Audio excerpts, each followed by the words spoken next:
Hello everyone. सो आज हम जानेंगे क्वांटम मैकेनिकल मॉडल के बारे में, जिसको हम वेव मैकेनिकल मॉडल भी कहते हैं। So basically Heisenberg and Schrodinger ने इस मॉडल को दिया था, क्वांटम मैकेनिकल मॉडल को। ठीक है, कैसे? देखो, Heisenberg and Schrodinger gave this model and इन्होंने किस पे डिपेंड था? ये जो हमारा मॉडल था ये डी ब्रोगली के डुअल नेचर पे डिपेंड था। देखो, डी ब्रोगली का डुअल नेचर क्या था? इन्होंने हमको ये बताया था कि जब भी हम किसी वेव के बारे में बात करते हैं, जब भी हम किसी रेडिएशंस के बारे में बात करते हैं, तो दे शो देयर डुअल नेचर, यानी कि वो पार्टिकल की तरह भी बिहेव करते हैं और वो वेव की तरह भी बिहेव करते हैं।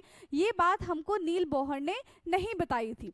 ठीक है, वो क्या था? उनका ओल्ड मॉडल था। और हाइजेनबर्ग एंड अनसर्टेनिटी प्रिंसिपल के बारे में अगर हम बात करें तो उन्होंने हमें क्या बताया? देखो, uncertainty principle and de Broglie का डुअल नेचर, यही दोनों है जिससे हमको क्वांटम मैकेनिकल मॉडल के बारे में पता चलता है। ठीक, so it depend upon the de Broglie dual nature and Heisenberg uncertainty principle. Schrodinger ने यहाँ पे हमसे ये कहा कि देखो भाई, जैसा नील बोहर ने बताया कि हमारा जो स्ट्रक्चर होता है एटम का वो 2D है, बट ऐसा तो है नहीं।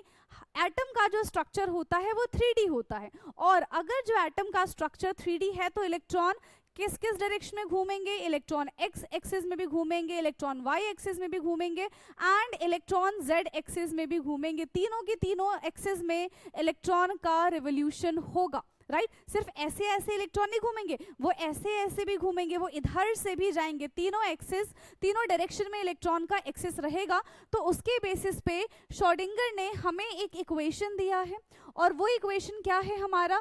D X square psi upon D X square plus D X square psi upon D Y square plus D X square psi upon D Z square plus 8 pi square M upon H E minus V psi is equal to 0। तो ये हमारा Schrodinger wave equation है। फिलहाल के लिए तो सिर्फ आपको इस इक्वेशन के बारे में इतना ही पता होना चाहिए। बट यहाँ पे एक नया टर्म आया है, दैट इज साई, है ना? ये साई क्या है? अगर आप सिर्फ साई के बारे में बात करें तो इसका कोई भी फिजिकल सिग्निफिकेंस नहीं होता है, इसीलिए हम साई को कंसिडर ना करके हम साई स्क्वायर के बारे में बात करते हैं। बट ये होता क्या है?